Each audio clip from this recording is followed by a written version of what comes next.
안녕하세요. 오동입니다. 8월 25일 전체 공개 영상이고요. 다시 한번 말씀드리지만은 제 영상은 제 관점을 공유를 드리는 영상입니다. 그리고 이번에 제 관점은 23,200에 있었잖아요. 그래서 23,200 자리가 꼭 하락의 관점의 자리가 아니다. 양방향 자리라고 말씀을 드렸어요.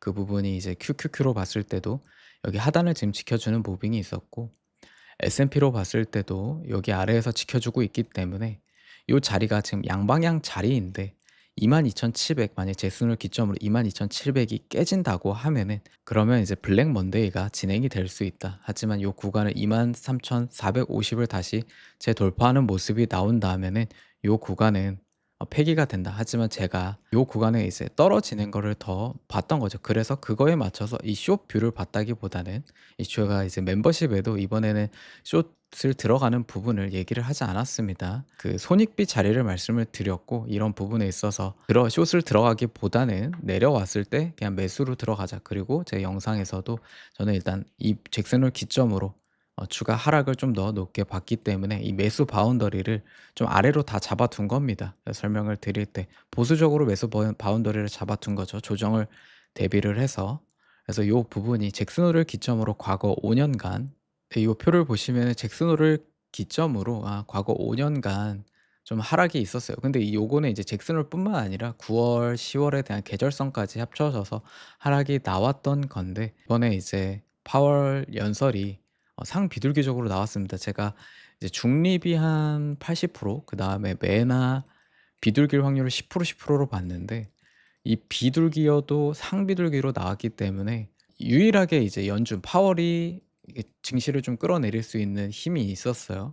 계속 이제 "물가 쪽으로 치중을 한다."라고 했을 때 물가가 오르긴 오를 거니까 이런 부분에서 계절성으로 맞춰 가지고 좀 하락의 폭을 키울 거라고 생각을 했는데, 이제 고용의 데이터를 맞추게 돼. 그럼 그 말은 즉슨 결국 금리 인하는 무조건 하겠다라는 거거든요. 결국 유동성이 풀린다는 거기 때문에 시장에 충격은 올 수 있습니다. 이 금리 인하를 딱 기점으로 시장에 충격은 얻을 수 있어요, 계절성으로. 하지만은 결과적으로 증시가 빠르게 회복을 해서 올라갈 확률이 더 높아졌다고 보시면 되겠죠, 이번 잭슨을 기점으로. 그래서 저도 일단 계속 매수로 대응을 할 생각입니다. 예, 설명을 드렸지만. 그래서 지금 이제 처음에 잭슨을 기점으로 매수의 바운더리 폭을 좀 아래로 잡았죠. 근데 그 폭을 이제는 좀 더 올리면서 '매수를 들어가겠다.'라고 보시면 되겠습니다. 네, 그리고 제가 당일날 설명을 드릴 때 이제 멤버십 텔레그램에 이 디센딩 패턴에서 돌파하는 모습이 나오기 때문에 이 연설이 나오기 전에 돌파를 했어요. 그래서 이 롱 펌핑의 숏 상품들을 가지신 분들은 '대비를 해야겠다.'라고 말씀을 드렸고, 혹시 모를 상황에 빠르게 올라간다 한다고 하면은 "미리 대응을 하셔라."라고 말씀을 드렸습니다. 그리고 매우 비둘기적으로 나왔기 때문에 이 제가 숏 포지션을 개인적으로 들고 있던 거, 손절을 한다고 말씀을 드렸습니다. 그리고 이 숏 포지션은 되게 소량으로만 들어간다고 늘 말씀을 드렸어요. 그리고 전체적으로 내려왔을 때 매수 관점으로 들어가겠다라고 설명을 드렸습니다. 그리고 미리 설명을 드릴 때 펌핑이 오더라도 한 번에 크게 들어올려지는 부분에 있어서 추격 매수는 안 하겠다라고 미리 말씀을 드렸어요. 그래서 저는 일단 떨어져야 좀 매수를 관점을 보는데, 그 떨어지는 조정폭을 이제는 이 파월이 연설에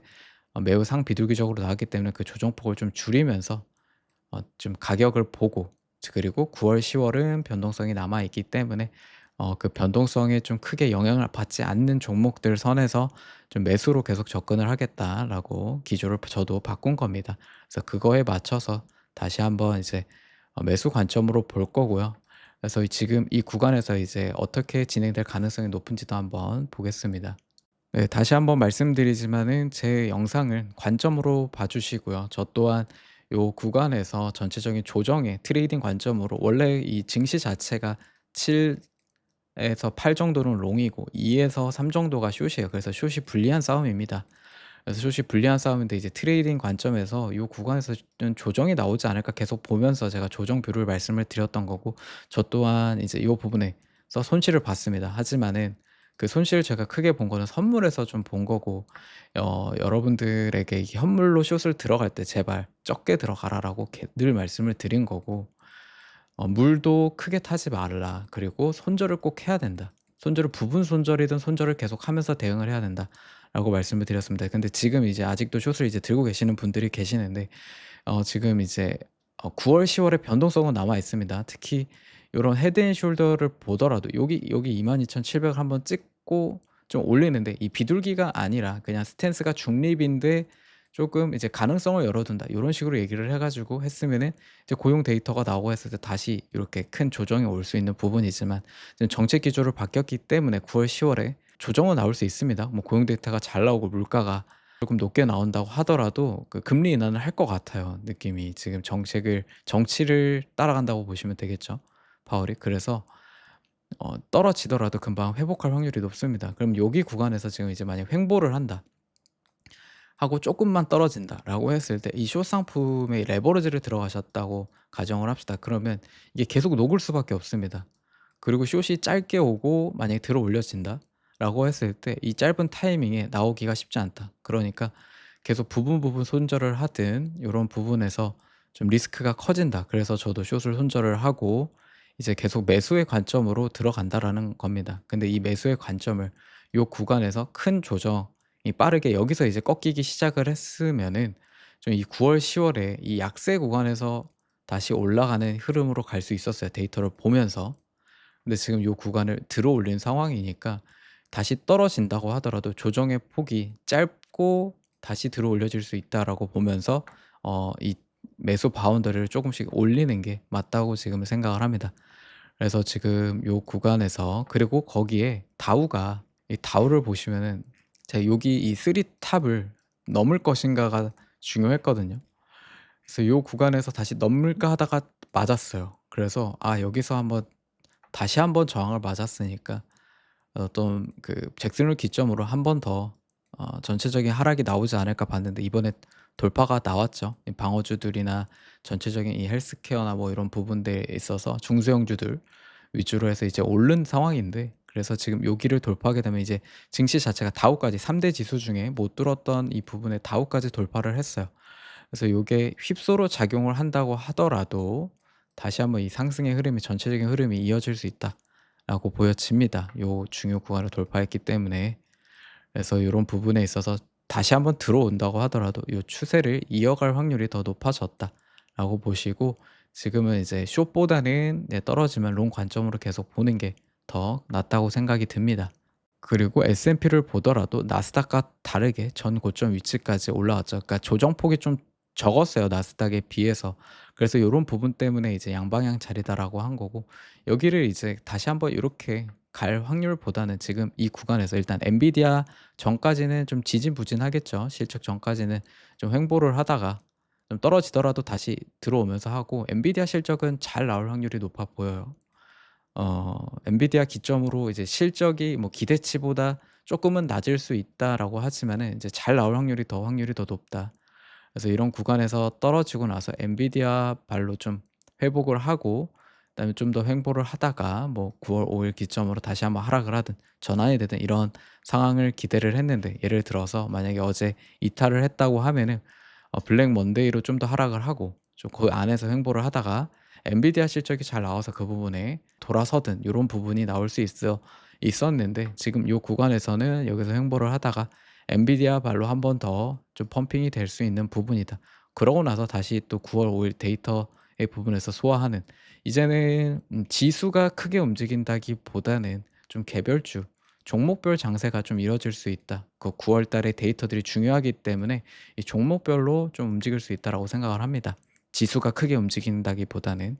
그래서 그런 부분을 좀 신경을 쓰면서 좀 대응을 하셔야겠습니다. 그래서 지금 위치는 일단 나스닥 선물로 봤을 때는 0.618 부근, 여기 하락에 대해서 0.618 부근까지 들어 올리고 여기서 이제 횡보를 할 거다. 그다음에 엔비디아 실적을 기점으로 이 추세를 돌파를 하게 된다면 다시 한번 이 구간에서 돌파해서 이 구간에서 좀 추세로 조금씩 지수가 유지가 되고 종목별로 움직이겠죠. 엔비디아가 잘 나오면 이제 속스가 더 상승을 할 수 있겠죠. 그러고 나서 이제 또 9월 5일 데이터를 보러 갈 겁니다. 그래서 이 부분은 9 월은 계속 변동성은 있겠다. 데이터가 나와서 이게 떨어지더라도 결국엔 금리나 유동성의 공급의 확률이 더 높기 때문에 이제 좀 매수 관점으로 보자. 하지만은 종목들이 많이 올라와 있는 종목들 많죠. 그래서 그 많은 올라오는 종목에 레버리지를 지금 태우기에는 단기적으로 보는 거 아니면 좀 리스크가 있다. 그래서 본주 위주로 매매를 하고 조금 이제 뭐 20 일선 아니면 50 일선 이런 부근에 있고 9월 10 월에 변동성에 좀 대응이 되는 종목들 그런 것들은 이제 레버리지를 조금씩 들어가도 괜찮다라고 생각을 합니다. 장기적으로 지금 충격이 오더라도 다시 11월 달부터 10월 말 11월 달부터 다시 상승으로 전환될 확률이 높기 때문에 그렇게 봐 주시면 되겠다. 조정의 폭을 좀 줄이면서 매수로 들어가는 게 좋겠다라고 보여집니다. 네, 테슬라부터 볼게요. 테슬라는 이 318이 여기 매물대가 가장 많은 구간이라 여기가 이제 지지가 되느냐 이탈이 되느냐였는데 이제 잭슨 홀을 좀 안 좋게 봤기 때문에 이제 금리 인하에 좀 민감한 빅테크죠, 테슬라. 근데 이제 창비둘기적으로 나왔기 때문에 이렇게 장대 양봉을 세울 수 있었다. 그래서 지금 이제는 다시 한번 이 350, 355 여기 구간을 두들기러 갈 확률이 높아졌습니다. 지금 근데 테슬라는 레버리지를 태우기에는 사실 저는 좀 리스크가 있다고 보고 레버리지는 항상 좀 아래쪽에서 태우고 내려온다면은 그래서 여기 350 까지 뚫고 올라간다고 하면은 400 까지 붙일 수는 있겠지만은 일단 요런 구간에서는 본주 위주의 매매가 요 지금 다시 추세 이 채널 추세 위로 올라갔습니다. 그 금리 인하 가능성의 그 비둘기적인 발언으로 인해서 그럼 여기서 이 350을 355를 여기 노리는 부분도 저는 일단 테슬라를 들어가려면은 본주가 낫다고 생각을 하고요. 요런 구간에서는 내려와야지만 이 매물대 지금은 이제 320 이 매물대나 여기 채널 기준으로만 좀 TSLR을 단기적으로 보자. TSL을 장기적으로 보는 구간은 좀 요 아래 구간 300 에서 310 여기 구간에서가 부터 레버리지를 태우는 게 더 낫다. 이 윗구간은 본주로 대응하는 게 더 낫다고 생각을 합니다. 그래서 지금은 테슬라의 추세는 괜찮다. 이 상방의 힘을 받고서 350, 55까지 갈 확률이 높아졌습니다. 네, 엔비디아입니다. 엔비디아는 이 173 채널이 좀 중요한 채널이었는데 이제 잭슨홀 기점으로 요 구간을 이제 이탈하게 된다고 하면 160 구간 그다음에 여기서 이제 어닝이 잘 나오면 회복을 하고 그런 부분으로 봤는데 지금 잭슨홀이 잘 얘기가 비둘기적으로 나오면서 다시 들어올리고 21선 위로 올라왔습니다. 그래서 이 구간에서 이제 횡보를 하다가 이제 어닝을 맞이할 확률이 높아 보입니다. 그래서 이 어닝이 시장의 기대치만큼 나올 것이냐 기대치 이상으로 나올 것인가가 중요하죠. 근데 어닝은 잘 나올 것으로 보였습니다. 그래서 엔비디아의 어닝에 숏 치는 플레이보다는 상승에 베팅하는 게 훨씬 더 나은 상황으로 보여지고요. 장기적으로 이제 엔비디아 같은 경우는 지금 위치에서 들어간다고 하면 꼭 본주로 들어가는 게 낫다. 네. 본주로 들어가는 게 낫고요. 혹시 모를 이제 9 월, 10 월에 조정이 나온다고 하면은 그때부터 이제 엔비디아를 좀 들어가는 게 낫다고 생각을 합니다. 지금 구간에서는 본주 플레이가 더 낫다고 생각을 합니다. 9 월, 10월 아직 변동성이 남아 있으니까. 그리고 실적은 좀 잘 나올 걸로 보여집니다. 네. 다음 팔란티어인데요. 팔란티어는 일단 당일날 상승을 하지 못했죠. 하지만 이제 지금 팔란티어가 요 구간에서 좀 횡보를 하더라도 21 선에 맞고 횡보를 하더라도 좀 다시 떨어질 수도 있겠지만은 요런 부분은 결과적으로 다시 올라갈 확률이 더 높아진 상황입니다. 그래서 지금 구간에서의 이제 레버리지 말고 팔란티어 얘도 똑같이 본주 위주로 매매하는 게 낫다. 그래서 요런 부분에 이제 이 140 아래 여기부터 아래부터는 좀 레버리지를 써도 되지만은 여기 구간에서는 이 구간부 여기 윗구간에서는 이제 본주 매매가 더 낫다고 생각을 합니다. 그래서 아직까지 얘가 이런 식으로 올라갔다가 또 혹시 이렇게 떨어질 수 있어요. 그래서 요런 구간에서는 좀 본주로 매매를 하고 만약 혹시 모르게 이렇게 떨어진다고 하면은 여기서는 이제 레버리지를 좀 들어가도 된다. 그래서 하락폭을 아무리 키워도 일단은 130 내에서 끝날 확률이 높기 때문에 요 라인에서 좀 본주 위주로 일단은 들어가자. 9 월, 10 월까지는. 그게 이제 여기서 이제 레버리지를 왜 들어가지 말라고 좀 설명을 드리는 거는 이 추세가 한 번에 이제 상승으로 간다기보다는 좀 횡보를 거치면서 하락이든 상승을 하더라도 횡보를 할 확률이 높아요. 그럼 이제 횡보를 할 때 레버리지가 그 괴리율 때문에 좀 녹을 수 있습니다. 그래서 좀 좋지 않다 위에서. 혹시 만약에 예를 들어서 시장에 충격이 왔어요. 그런 경우에 이제 이 아래에서 또 횡보를 했을 경우에 이 레버리지 손익비가 안 좋아지죠. 그래서 요런 구간에서 일단 본주를 들어가고 그 남은 물량은 만약에 떨어졌을 때 이 본주는 내비두고 어차피 본주에는 본주에 물을 타기보다 여기서 이제 레버리지를 들어가도 되는 부분이거든요. 어차피 나중에 상승을 하게 되면 본주는 그냥 그대로 있는 거고 레버리지가 수익이 나는 거니까 그렇게 이렇게 좀 조화적으로 놓아서 들어가면 되시겠다. 그래서 지금 이 팔란티어도 나쁜 상황은 아닙니다. 그래도 요 구간에서 좀 횡보를 하고 이 165 구간 요 정도에서 좀 막혔다가도 나중에 다시 돌파해서 올라갈 수 있다. 그리고 이 시장 자체가 팔란티어를 지금 현재 200 정도로 보고 있어요. 그래서 상승폭이 좀 높진 않습니다. 네. 그래서 그 정도로 보시고 200 에서 220 정도로 보시면서 좀 모아 가시면 되겠다. 그리고 팔란티어는 여전히 고PER이다라고 보시면 되겠고 좀 요 윗구간에서 이제는 좀 횡보를 할 확률이 높아요. 요 구간에서 횡보를 하면서 이 PER을 이 실적이 나오면서 좀 죽여야 됩니다.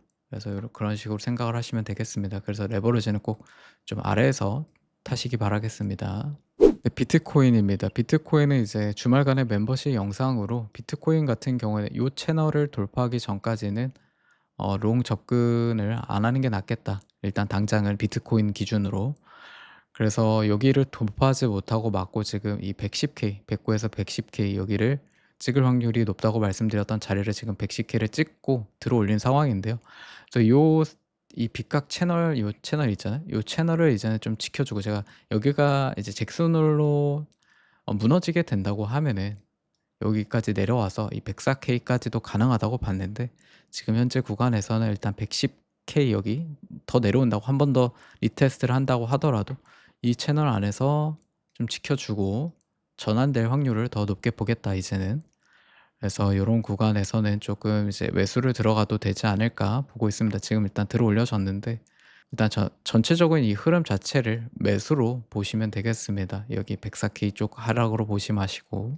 네, 이더리움 같은 경우에는 이제 잭슨홀 위치가 21선 지지를 받는 곳, 이 하락 추세의 상단 부근이어서 중간에 위치해 있었던 거죠. 양방향 21선을 다시 이탈을 하느냐, 올라가느냐. 근데 이제 잭슨홀을 저는 좀 중립에서 매 쪽으로 봤기 때문에 파월의 기조가 그 정도로 이제 비둘기적으로 갈겠다기보다는 조금 '데이터를 보자.'라는 형식으로 갈 거로 봤기 때문에 이 3,800 아래부터 좀 매수 관점으로 봤던 거고 요 구간에서 크게 들어올렸습니다. 비트코인에 비해서 엄청 크게 들어올리는 이유는 이더리움의 이제 매수 심리도 강하지만은 이더리움의 숏 패팅이 정말 많이 들어와 있었어요. 그래서 요 숏 패팅이 다 청산이 났다. 청산이 나면서 커버링 뜨고 그다음에 스퀴즈도 나고 옵션 스퀴즈도 나고 하면서 훨씬 큰 상승이 이루어졌고 요 부분 이 직전 고점을 돌파를 했어요. 요 채널 돌파했기 때문에 이제 멤버십의 주말간의 설명을 드릴 때 4,670 요 채널을 기점으로 일단 매수의 관점으로 들어가는 확률이 높다. 그럼 요 구간은 전체적인 흐름을 보면은 올리고 21선 살짝 꺾이더라도 이제 테스트하고 올리고 여기서도 21선 테스트하고 올리는 거죠. 이 상승 추세가 이번에 잭슨홀 기점으로 꺾인다고 하면은 다시 한번 매수 관점으로 보는 큰 좋은 기회가 오는 자리인데 요 구간에서 다시 들어올렸기 때문에 요 구간에서 일단 21선을 주지 않고 좀 더 이 4,670 기준으로 좀 더 요 다음 채널까지 또 갈 수 있는 상황이 될 수 있다. 그러고 나서 21선 따라오면 붙일 수 있는데 지금 당장 이제 이더리움이 한 번에 펌핑이 되기보다는 이 9월, 10월을 좀 횡보를 하면서 좀 따라올리면서 그 21선 추세를 이어갈 확률이 높아 보입니다. 그래서 요런 구간에서 지금 들어가실 때는 고 배율을 많이 땡기시기보다는 그냥 이더리움 현물 위주의 매수를 하는 게 더 낫겠죠. 아니면은 요런 채널을 기점으로 배율을 땡겨서 단기간을 일단 먹는다. 그래서 요 구간에서는 좀 횡보를 하면서 좀 다시 한번 좀 시간을 좀 태우지 않을까. 그러고 나서 또 올라간다. 네, 여기서 하락을 하고 올라가느냐, 여기서 추세를 유지를 하면서 올라가느냐입니다. 그래서 단기적으로는 요 구간을 지키지만 여기를 이탈한다고 하더라도 계속 좀 21선을 지켜주면서 좀 올라갈 확률이 높고요. 설사 이탈을 한다고 하더라도 추세가 이제 요 아래로 내려오기보다는 이 추세를 계속 유지해 갈 확률이 높아졌습니다. 네, 파월이 정책 기조를 바꾼 것처럼 저도 이제 요런 구간에서 들어올릴 때 이 조정 관점을 이제 '조정에 큰 베팅은 하지 않겠다.' 매수로 이제 떨어졌을 때 이제 '매수로 대응을 하겠다.'라고 말씀을 드렸죠. 그래서 요 구간에서 좀 이탈을 해서 블랙 먼데이가 와서 크게 이탈을 한다고 했을 때의 매수 바운드를 좀 아래로 잡았어요. 요 갭을 메꿀 거라고 보고, 근데 지금 이제 들어올린 상황이에요. 그래서 9월, 10월 에는 아직 변동성이 남아 있다. 근데 요 구간을 조정에 베팅을 하는 것이 아니라 이제 숏을 요런 데서 들어갔을 때 더 녹을 수 있어요. 그러니까 숏이 짧게 짧게 진행이 될 수 있다고 생각을 하기 때문에 이제는 이 조정의 폭, 이 매수 바운드를 좀 더 올려 놓고 이 윗구간에서는 좀 본주로 매수를 하면서 이 횡보를 견디고 떨어진다고 했을 때, 이제 9월, 10월 월에 만약에 조정이 왔다 했을 때 이 아래에서 그 레버리지도 매우 아래로 잡는 게 아니라 그 폭을 좀 올려서 좀 들어가는 부분을 생각을 해야겠습니다. 그래서 저도 그런 파월이 기조를 바꾼 것처럼 저도 계속 그 기조를 처음에 요런 구간에서는 조정을 계속 강하게 보다가 올라가면 올라갈수록 이 조정폭을 줄이고 조정에 베팅하기보다 매수를 관점을 보는데 큰 트리거가 될 수 있었던 잭슨홀 자체에서 정치 기조를 이제 비둘기적으로 바꿨다. 정치 이 파월의 정치적인 힘을 못 이겨서 이 연준도 좀 스탠스를 바꾼 거죠. 그래서 요 조정의 폭을 저도 크게 봤던 조정의 폭을 좀 줄이면서 매수를 들어가려고 합니다. 그래서 그런 조정 폭의 매수 바운드를 바뀐 부분들, 좀 이제 뭐 중소형주들이나 세부 종목들 이제 멤버십에서 좀 공유를 조정 폭을 얘기를 드릴 거고, 중간중간 이제 전체 공개 영상에서도 계속 좀 공유를 드리겠습니다. 네, 이번 잭슨홀 기점으로 좀 하락이 나왔으면은 이 전체적인 이 아래쪽에서 이 9월, 10월 변동성을 좀 겪으면서 좋은 이제 종목별 장세가 또 이루어지죠. 뭐 이 엔비디아가 올랐을 때 전체적인 이제 반도체가 한 번 더 오르고, 그다음에 또 데이터 나오면서 좀 한번 흐르거나 요렇게 돼서 좋은 매수 자리가 나올 거라고 생각을 했는데, 지금 요 구간에서 파월도 이 정시의 힘을 못 이겼다라는 거죠. 과거의 흐름 자체의 트렌드가 지금 좀 파괴가 되고 이 정치의 행보에 좀 크게 움직이면서 저희도 이제 조정을 베팅하는 다기보다는 이 조정에 그냥 떨롱을 가져가는 게 훨씬 유리해졌다라고 보여지면 되겠습니다. 그래서 요런 부분에서 크게 떨어졌으면 아래에서 올라갈 수 있겠지만은, 이런 구간에서는 여기에서 횡보하다가 떨어지더라도 짧게 주고 다시 한번 올라갈 확률이 높아졌다. 그래서 요런 구간에서 이제 떨롱 관점으로 보더라도 본주 위에 많이 올라와 있던 것들은 그래도 이 9월, 10월에 이 레버리지 횡보 이런 부분을 본주 위주로 삼고, 그중에서 이제 좀 이평선 아래로 내려오는 것들, 좀 그나마 종목별로 조정을 받는 것들을 레버리지를 좀 쌓아가는 게 낫다라고 보였습니다. 그리고 9월, 10월에는 너무 변동성이 큰 종목들에 베팅을 한다기보다, 이 변동성 큰 종목이 만약에 떨어졌을 때는 베팅을 해도 되는데 올라온 거에 추가 매수로 대응을 한다기보다, 특히 중소형주들 금리 인하로 좀 좋긴 하겠죠. 반도체도 그렇고 좋긴 하겠는데 이 오른 거에 대해서 추격을 하기보다는 이 변동성이 많이 생겼을 때 조정의 폭을 크게 보지 말고 좀 들어가자. 놀아서 들어가시면 되겠다. 그리고 본주 위에서는 본주, 그다음에 레버리지 쓰실 분들은 좀 그래도 변동성에 좀 내려왔을 때 들어가시는 게 낫겠다. 그리고 지금은 조정 베팅하기보다는 계속 조정이 왔을 때 롱 관점으로 들어가시는 게 나아 보입니다. 네, 그렇게 봐주시면 되겠습니다. 오늘도 영상 시청해 주셔서 감사드리고요. 영상이 도움이 되셨다면 좋아요와 구독 부탁드리겠습니다. 감사합니다.